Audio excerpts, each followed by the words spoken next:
Salam sejahtera saya ucapkan kepada Dr. Baiti, anak bujang, selaku pensyarah bagi kursus MPU 3112 iaitu hubungan etnik. Jadi hari ini saya dan kumpulan saya akan membentangkan tugasan 2 yaitu kumpulan saya terdiri daripada Jessica Ju, Josh Birbian, dan saya sendiri, Mike Balaraman. Oke, ini adalah soalan tugasan bagi tugasan 2 yaitu tugasan ini adalah di bawah konsep Kapasiti Pedagogi Pembelajaran Bermakna KPPB. Topik idea bagi tugasan ini adalah pembangunan lestari ejen pembinaan integrasi nasional dalam kepelbagaian etnik. Dan EQ-nya adalah yang pertama, bagaimanakah integrasi nasional dapat diwujudkan dalam kepelbagaian etnik. Dan yang kedua adalah bagaimanakah integrasi nasional diperlukan melalui pendidikan lestari dalam kepelbagaian etnik. Tugasan ini interdisciplinary dengan kursus EDUP 3073 iaitu Budaya dan Pembelajaran dan kursus LASS 3013 Pendidikan Lestari Alam Sekitar. Jadi soalan tugasan adalah dalam kumpulan iaitu seramai 3 orang, Anda dikehendaki untuk menghasilkan bahan pembentangan yang mengaplikasikan teknologi dan salinan edaran berkenaan dengan perkara berikut. Yang pertama, membincangkan secara lisan konsep perlembagaan sebagai asas pembinaan jati diri dan negara bangsa. Dan yang kedua adalah dengan membantukan teknologi, bentangkan hasil dapatan analisis bagi soalan tugasan 1-4. Dan aspek KPPB-nya adalah pemikiran kritis, komunikasi, kreativiti, karakter, dan kolaborasi. Next. Jadi ini adalah kandungan pembentangan kami. Yang pertama adalah pengenalan tentang kerajaan Malaysia dan yang kedua adalah perlembagaan, iaitu mana kami akan membincangkan tentang konsep perlembagaan sebagai asas. Dan yang ketiga adalah cabaran dan usaha dalam pemupukan integrasi nasional dan yang keempat adalah rumusan tentang kerajaan makmur.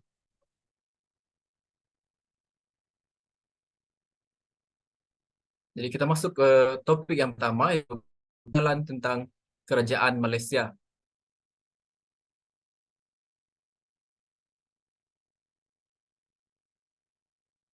Jadi Malaysia ialah sebuah negara raja berperlembagaan persekutuan di Asia Tenggara yang terdiri daripada 11 buah negeri Melayu, 2 negeri Borneo dan 3 wilayah persekutuan. Dan di Malaysia ketuan negaranya adalah yang di Pertuan Agong, iaitu raja elektif yang terpilih dan diundi daripada 9 kalangan raja di negeri Melayu. Ketua kerajaan pula ialah Perdana Menteri. Ibu negara Malaysia ialah Kuala Lumpur, manakala Putrajaya adalah pusat bagi kerajaan persekutuan.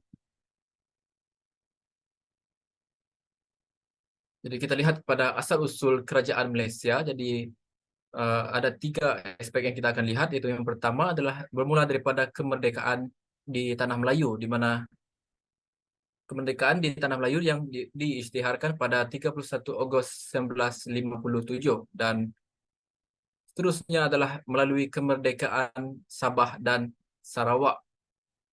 Sarawak mencapai kemerdekaan pada 22 Julai 1963, manakala Sabah pula pada pada 31 Ogos 1963. Dan yang terakhir adalah melalui penyertaan Sabah dan Sarawak, di mana Sabah dan Sarawak menyertai Persekutuan Tanah Melayu untuk mewujudkan kerajaan Malaysia pada 16 September 1963. Jadi seterusnya kita lihat kepelbagaian etnik pada kerajaan Malaysia. Seperti yang kita lihat di sini, di semenanjung Malaysia kita ada Melayu, India, Cina, dan juga Baba Nyonya. Di Sabah pula kita ada etnik-etnik Kadazan Dusun, Murut, Bajau, dan Bisaya. Dan di Sarawak, Iban, Melanau, Orang Ulu, dan Bidayuh. Ini bukan keseluruhan, tetapi kalau di Malaysia kita mendapati di mana terdapat lebih daripada 200 kaum yang terdapat di Malaysia ini yang hidup aman dan damai dan juga menghormati perlembagaan Malaysia yang telah dilaksanakan.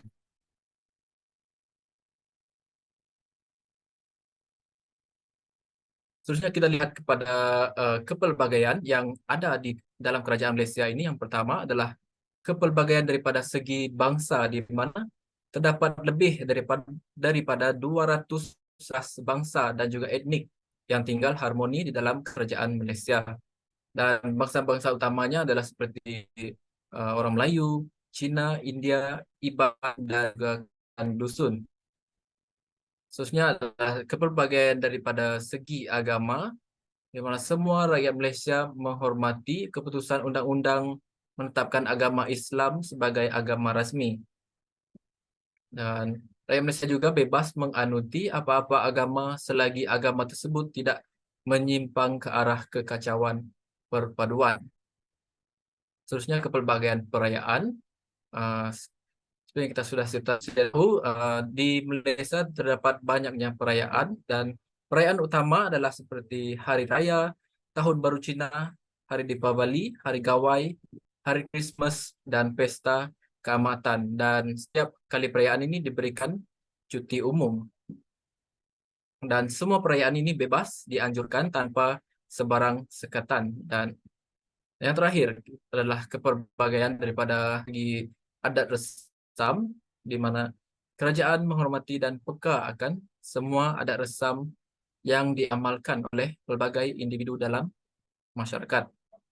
Dan sikap hormat menghormati antara individu adalah diterapkan dalam nilai murni pada kehidupan sehari. Next. Terusnya tajuk yang kedua yaitu konsep perlembagaan. Saya serahkan kepada saudara George Brill. Baiklah, saya akan teruskan untuk konsep perlembagaan, di mana konsep perlembagaan sebagai asas pembinaan jati diri.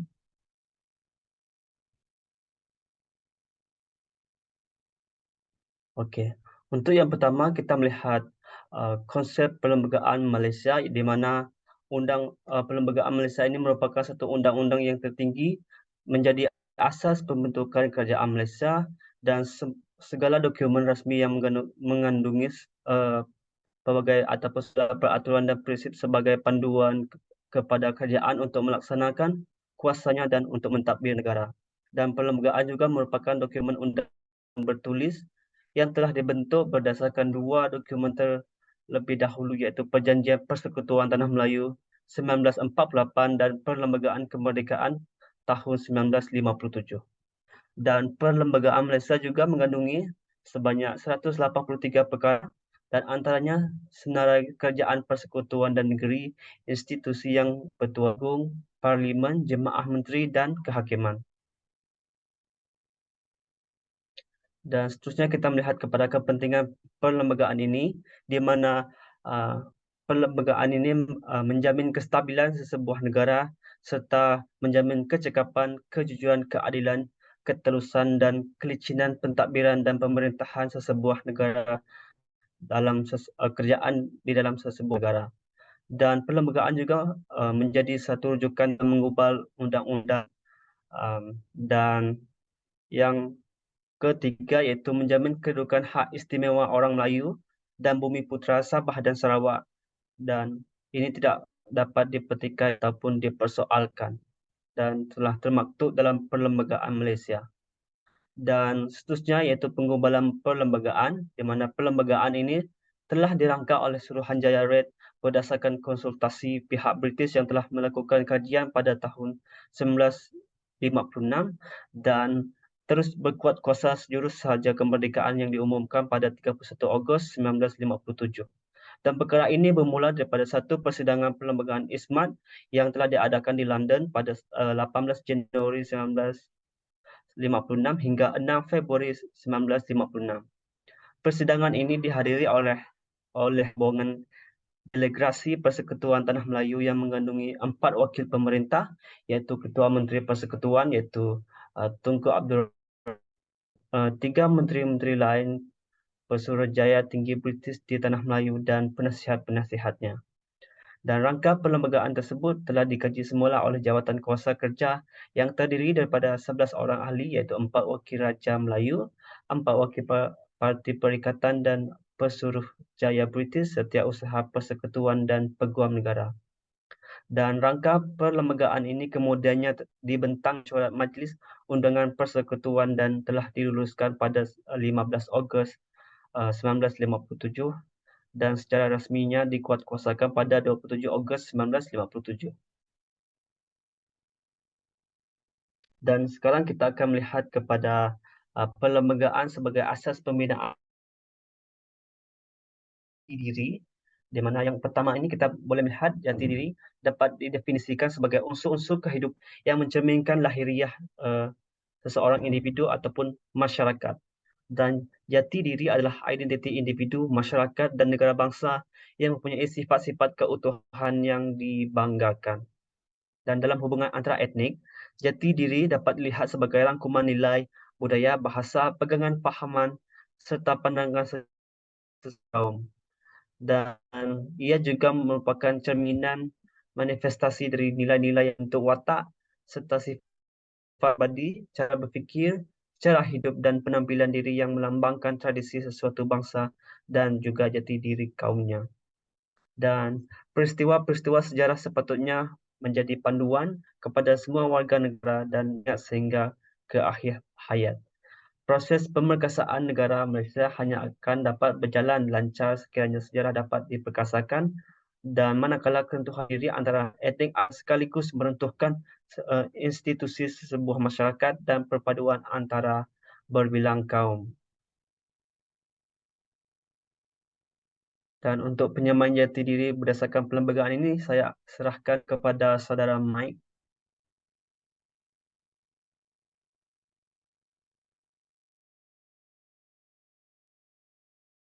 Baiklah, kita lihat kepada penyampaian diri berdasarkan perlembagaan.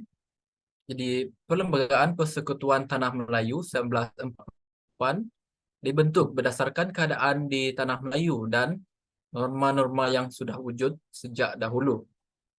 Lord Reid dalam laporan Suruhanjaya Reid menegaskan bahawa sebarang perubahan dan pindaan yang tidak sepatutnya yang menggugat norma hidup rakyat tidak akan berlaku. Sebarang pelaksanaan yang dilihat wajar masih diteruskan dan faktor sejarah amat dipentingkan dalam pembentukan perlembagaan.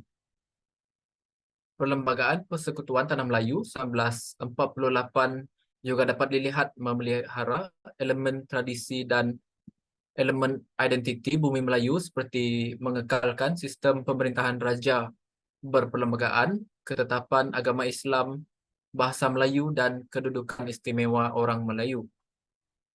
Seterusnya, Perlembagaan Persekutuan Tanah Melayu 1948 mencerminkan budaya hidup masyarakat Melayu di Tanah Melayu ketika itu.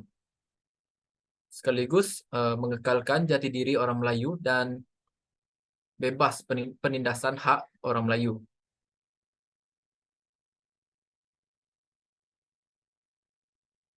Perlembagaan Malaysia mengandungi 183 perkara, iaitu 15 bahagian dan 13 perkara.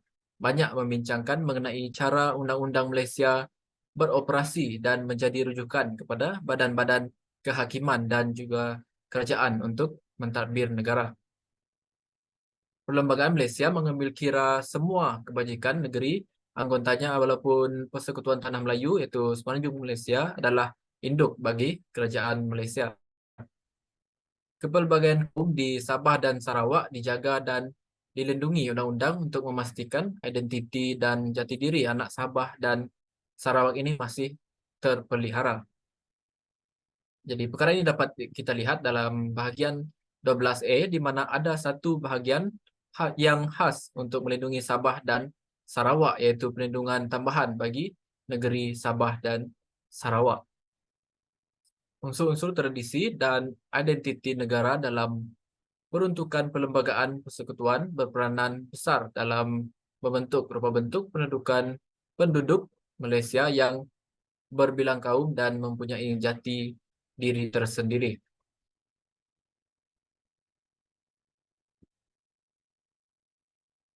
Seterusnya adalah daripada kita lihat dari negara bangsa, yaitu negara bangsa dapat diartikan sebagai masyarakat yang mendukung satu bangsa dan satu negara yang tegak di atas satu identiti negara yang sama, yang dimanifestasikan oleh pemikiran, nilai-nilai sosial budaya, lambang-lambang, dan sentiasa berpegang pada jiwa kemanusiaan dan kerohanian yang tinggi. Negara bangsa adalah bangsa yang sangat bertamadun dan mempunyai identiti peradabannya tersendiri. Jadi syarat utama dalam proses pembentukan negara bangsa yang bertamadun adalah melalui pembinaan perlembagaan. Negara bangsa adalah masyarakat yang menghormati keluhuran perlembagaan dan setia akan kesucian undang-undang negara. Perlembagaan persekutuan telah menggariskan bahawa mana-mana individu yang diterima menjadi warga negara Malaysia akan menerima keistimewaan sebagai rakyat Malaysia tanpa mengira latar belakang kaum, bangsa dan agama individu tersebut.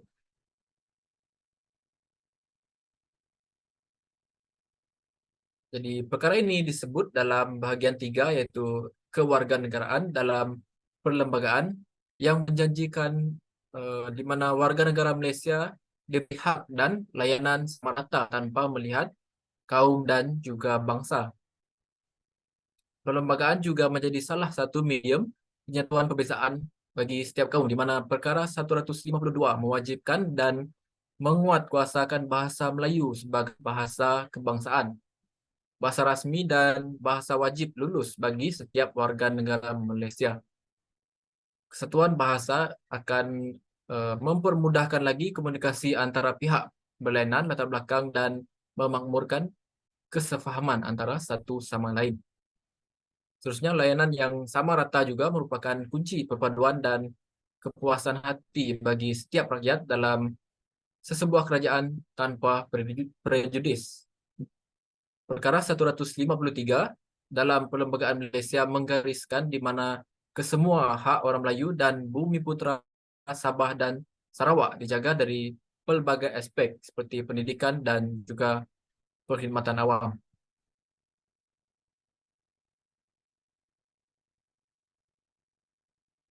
Seterusnya adalah tajuk yang ketiga, iaitu cabaran dan usaha ke arah pemupukan integrasi nasional. Jadi ini saya serahkan kepada saudari Jessica. Oke, seterusnya saya akan membentangkan mengenai cabaran dan usaha ke arah pemupukan integrasi nasional. Jadi, integrasi nasional ini dapat kita lihat sebagai, menurut Samsul Amri pada 2007, integrasi adalah sebagai satu proses yang mewujudkan satu entiti nasional dalam kalangan kumpulan yang terpisah dari budaya, sosial, dan lokasi dalam sesebuah unit politik. Jadi Noraiti Rashid pada 2010 menyatakan integrasi nasional merupakan satu proses penyatuan antara kumpulan manusia yang berbeza, status sosial dan budaya untuk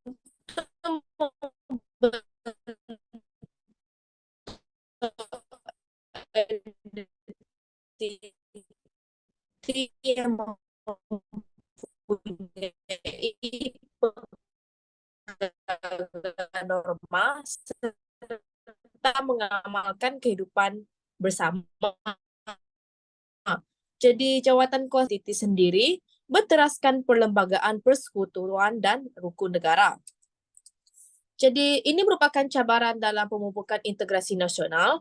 Ada 4 aspek di mana daripada politik, iaitu kepelbagaian kaum. Kedua adalah sosial, iaitu sebagai sistem pendidikan dan pemisahan fizikal. Ketiga adalah daripada aspek ekonomi, di mana dominasi sektor ekonomi dan ada perbezaan pekerjaan. Dan keempat adalah globalisasi, di mana pembaratan corak hidup dalam masyarakat Malaysia.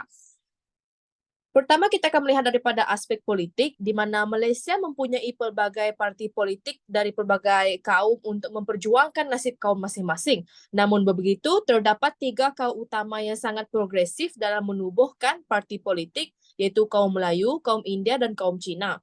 Jadi perbezaan kaum dari parti politik ini membawa malamat yang berlainan daripada parti politik yang lain. Semestinya tiada parti politik yang bekerjasama sehati sejiwa untuk memperjuangkan sama pada ketika itu. Jadi, parti politik hanya menyuarakan, memelihara dan memperjuangkan nasib kaum masing-masing untuk mengekalkan identiti kaum masing-masing. Oleh itu, wujud jurang antara rakyat kerana rakyat lebih cenderung untuk menyokong parti politik bangsa sendiri yang menjadi pemimpin daripada memilih bangsa lain sebagai pemimpin mereka. Jadi perkara ini menimbulkan perasaan kurang senang hati, hasad dengki dan terutamanya perbalahan akan berlaku sekiranya tidak dibendung dengan segera.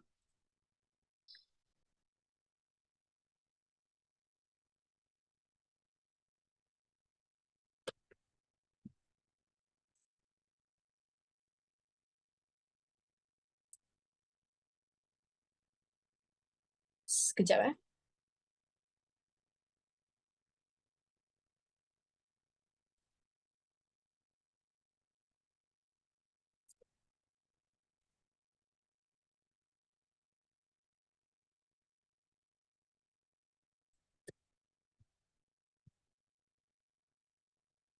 Okey, jadi ini merupakan 3 parti utama yang giat berjalan pada ketika itu, iaitu UMNO, MIC dan MCA. Jadi UMNO ni dia diketuai oleh kaum Melayu, kemudian MIC oleh India dan MCA adalah parti daripada orang-orang Cina.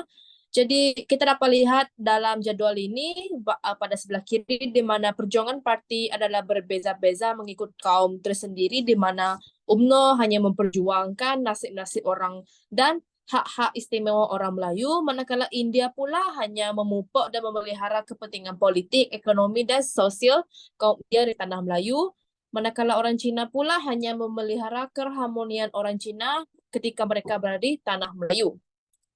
Jadi, seterusnya kita dapat melihat cabaran pemupukan integrasi nasional dalam aspek sosial, di mana pemisahan fizikal dan sistem pendidikan berasingan banyak membuka jurang perbezaan di antara rakyat pada ketika itu. Kita lihat yang pertama iaitu pemisahan fizikal, di mana pemisahan fizikal berlaku akibat dasar pecah perintah oleh jajahan British. Jadi ketiga-tiga kaum ini dia terpisah daripada segi lokasi pendapatan dan terutamanya sektor pekerjaan. Perkara ini menghalang kesemua etnik menghalang kesemua ini untuk mengenali etnik lain, seperti mana ketika orang Melayu diletakkan di di pinggir pesisiran pantai, manakala orang India di estet ladang-ladang dan orang Cina pula berada di bandar. Jadi perbezaan tempat ini menyebabkan mereka tidak mengenali antara satu sama lain. Perkara ini juga berlaku dengan etnik Sabah dan Sarawak yang dipisahkan oleh Laut Cina Selatan daripada mengenali etnik yang berada di tanah Melayu. Jadi hal ini menyebabkan hubungan etnik yang kurang sehat kerana tidak mengamalkan sikap diversity antara kaum. Jadi bukan itu sahaja, jurang perbezaan ini menyemarakkan sifat etnosentrisme, iaitu pandangan dan persepsi kelompok terhadap kelompok etnik yang lain. Perkara ini menyebabkan sikap prasangka, stereotip dan kejahilan antara etnik yang berlainan. Seterusnya kita melihat kepada sistem pendidikan yang berasingan, di mana kewujudan sekolah vernakular yang mempunyai sistem pendidikan berbeza dan tersendiri. Jadi sekolah vernakular ini telah wujud daripada sebelum merdeka lagi dan menjadi normal sehingga ke zaman moden ini. Jadi walaupun bahasa kebangsaan di Malaysia adalah bahasa Melayu, tetapi kewujudan sekolah vernakular ni menggunakan bahasa ibunda mereka sendiri seperti bahasa Tamil dan bahasa Cina, menyebabkan proses integrasi nasional ini sukar untuk dijalankan. Jadi perkara ini semakin menggalakkan anak-anak pada zaman sekarang untuk berpuak-puak dan hanya berkawan dengan mereka sekumpulan saja yang faham bahasa-bahasa yang mereka kuasai sejak kecil lagi. Jadi interaksi sesama anak hanya berkisar dalam kumpulan etnik yang sama sahaja. Jadi ini merupakan contoh di mana pendidikan tetapi dia bukan untuk semua. Jadi pendidikan yang diwujudkan bersifat vernakular dan hanya diwujudkan untuk kepentingan kaum etnik masing-masing sahaja. Jadi kita masih dapat lihat sistem sekolah vernakular ni sangat menyukarkan proses integrasi nasional dalam kalangan kita. Seterusnya kita melihat kepada cabaran pemupukan integrasi nasional untuk aspek ekonomi, di mana kita dapat lihat daripada aspek perbezaan pekerjaan dan dominasi sektor ekonomi. Jadi setiap golongan etnik dikelaskan mengikut sektor ekonomi yang berbeza seperti pertanian, perniagaan, perindustrian dan pentadbiran awam. Jadi kita dapat lihat etnik Melayu akan melakukan aktiviti yang menggunakan sumber tenaga dan teknologi yang rendah seperti menanam padi, manakala etnik Cina pula akan menguasai perniagaan, perdagangan dan ada akses kepada teknologi baru. Dan India pula hanya ditempatkan di estet dan ladang-ladang kelapa sawit saja. Jadi jurang yang sangat besar dapat kita lihat dan ketiga-tiga etnik ini akan bersaing antara satu sama lain untuk mendapatkan hak mereka dan keuntungan besar. Daripada dominasi sektor ekonomi, jadi dominasi sektor ekonomi ini mewujudkan jurang pendapatan antara setiap etnik kerana penguasaan ekonomi yang berbeza. Jadi setiap etnik cuba untuk mendapatkan hak dan keuntungan lebih besar daripada pertumbuhan ekonomi dan peluang yang wujud pada ketika itu. Jadi perkara ini melahirkan ketidakseimbangan dan persaingan yang sangat besar antara etnik kerana setiap kaum mereka mempunyai perasaan cemburu dan hasad dengki kepada etnik yang lain. Manakala dalam aspek globalisasi, kita dapat lihat pembaratan corak hidup masyarakat semakin berubah berasaskan gagasan ekonomi dan politik daripada Barat. Jadi pengaruh Barat tidak hanya dalam aspek ekonomi maupun sosial dan dalam pelbagai aspek juga sehingga tidak mengecualikan Malaysia sebagai salah satu mangsanya yang hanyut dalam pengaruh arus pembaratan dan globalisasi yang sangat mendesak pada zaman moden ini. Jadi pembaratan corak hidup baru yang dikenakan oleh orang Barat banyak merubah budaya baik yang kita sedia ada amalkan di Malaysia, di mana kita sebagai bumi Melayu kita merupakan bangsa-bangsa yang sangat menghormati dan sangat menjaga perilaku kita ketika di khalayak umum. Jadi pengaruh Barat ini banyak mewujudkan pelbagai unsur negatif daripada budaya hedonisme iaitu budaya kuning yang menyesatkan para remaja. Jadi pengaruh Barat ini daripada segi tingkah laku, cara hidup, pemakaian, pemakanan dan hubungan serta sebagainya banyak berubah seiring dengan perubahan zaman yang makin moden dan semakin menyesatkan akidah menyesatkan akidah masyarakat. Jadi antara budaya moden yang sangat dinormalisasikan di seluruh dunia dan globally pada ketika ini dalam budaya hubungan songsang seperti hubungan gay. Jadi perkara ini juga banyak diamalkan di Malaysia sehingga banyak menimbulkan isu dan menyesatkan pemikiran para remaja kerana daripada pembaratan corak budaya yang berlainan. Okay. Jadi ada usaha yang dilakukan oleh pelbagai pihak dalam pemupukan integrasi nasional ini daripada peranan kerajaan, kemudian peranan masyarakat dan peranan organisasi bukan kerajaan. Jadi ketiga-tiga peranan ini banyak mengubah kehidupan masyarakat dan menjadikan negara Malaysia menjadi negara yang lebih maju dan lebih mementingkan pembentukan negara bangsa. Jadi dalam peranan kerajaan banyak sepatutnya memperkasakan sekolah kebangsaan seperti menggiatkan dan menarik minat masyarakat untuk mendaftar di sekolah kebangsaan. Jadi kerajaan seharusnya menyediakan kelengkapan yang setara dengan kelengkapan yang disediakan di SJKC dan SJKT. Menurut pengalaman saya sendiri di sekolah jenis kebangsaan kerana pengaruhnya daripada kaum-kaum etnik tersebut, kebanyakan sekolah jenis-jenis kebangsaan ni dia lebih maju berbanding sekolah kebangsaan kerana dana dan peruntukan yang diberikan sangat mencukupi dan dapat membeli pelbagai teknologi yang baru untuk pembelajaran dalam kelas. Jadi ibu bapa lebih berminat untuk memasukkan anak mereka di sekolah-sekolah jenis kebangsaan berbanding sekolah kebangsaan kerana taraf pembelajaran anak mereka akan menjadi lebih baik. Jadi kerajaan sepatutnya mendana sekolah kebangsaan dengan lebih baik untuk meningkatkan taraf sekolah kebangsaan. Kedua adalah daripada segi memperhebatkan dasar-dasar kerajaan.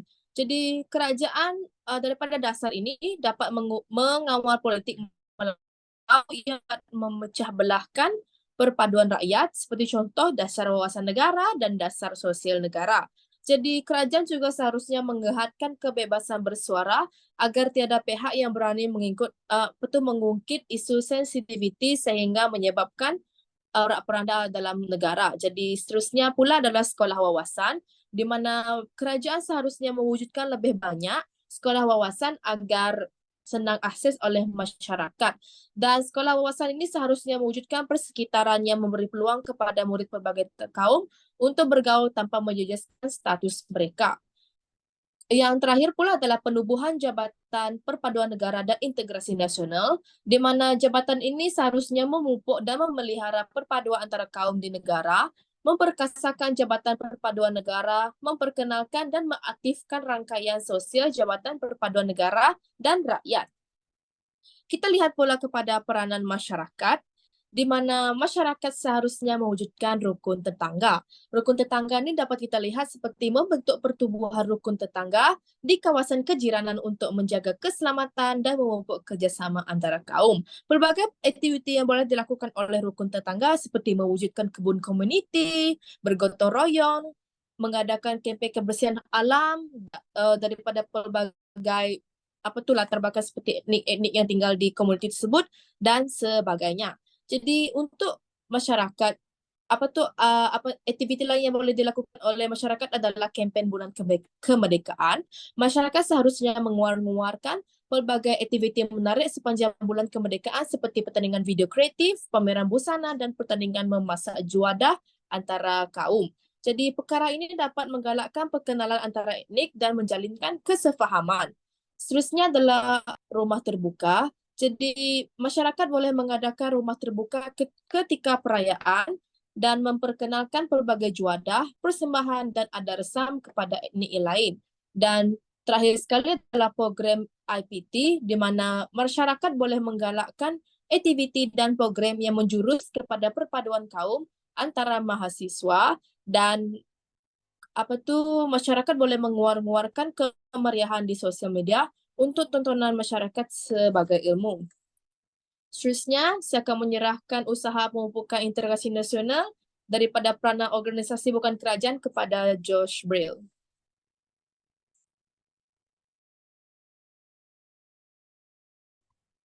Okey, jadi saya akan teruskan pembentangan untuk usaha pemupukan integrasi nasional, iaitu kita melihat dari segi peranan organisasi bukan kerajaan, yang di mana yang pertama boleh mempopularkan penyertaan seperti Badan Pertubuhan Induk seharusnya aktif di peringkat kebangsaan untuk menyokong usaha untuk melindungi hubungan etnik yang harmoni, dan pertubuhan seperti Pertubuhan Belia Malaysia, Dewan Perniagaan dan Perusahaan Malaysia yang seharusnya turut serta dalam pelbagai kempen yang dianjurkan oleh kerajaan.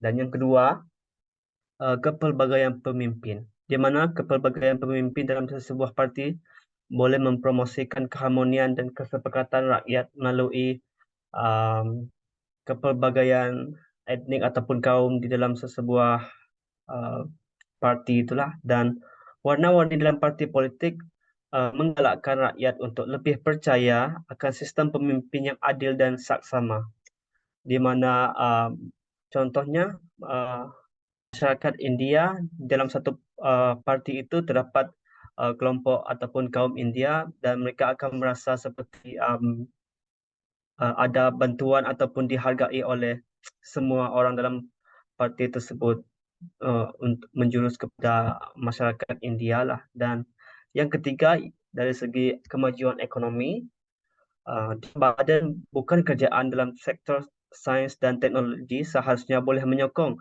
ekonomi dan menjadi antara tongkat yang membangunkan kemajuan industri negara, seperti industri teknologi, iaitu bioteknologi oleh golongan cerdas mampu menyentuh kemajuan saham Malaysia di peringkat antarabangsa.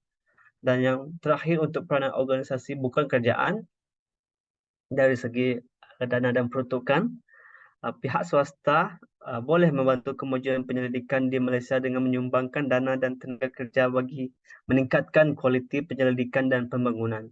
Contohnya, badan swasta seperti IRPA, iaitu Intensive Research priority areas, dan Akademi Sains Negara boleh bekerjasama dan meningkatkan kuasa penyelidikan nasional. Dan seterusnya yang terakhir iaitu rumusan. Untuk merangkum semua isi pembentangan kami untuk tugasan ini, perbezaan warna kulit, bangsa, agama, dan budaya tidak seharusnya menjadi satu alasan bagi menghancurkan negara dan yang boleh dibina berdasarkan identiti negara bangsa yang diidamkan. Sebaliknya, sebagai rakyat Malaysia, seharusnya kita mempunyai satu nilai negara bangsa di samping melindungi jati diri kita. Dan di samping itu, keluhuran perlembagaan negara seharusnya menjadi hidup dan bukannya dipandang remeh oleh mana-mana pihak walaupun tinggi derajatnya. Dan akhir sekali, masyarakat juga harus bekerjasama bersama kerajaan dan badan-badan bukan kerajaan bagi membantu membaik pulih integrasi nasional kita sehingga ke peringkat negara kita digeruni dengan perpaduan dan etnisiti yang harmoni, memandangkan negara Malaysia mempunyai masyarakat yang berbagai. Jadi kita harus bersatu bagi menonjolkan ataupun menunjukkan kepada negara luar bahawa kita sebagai satu negara yang pelbagai, kita dapat hidup dalam keadaan yang harmoni. Jadi sekian saja pembentangan kami. Terima kasih.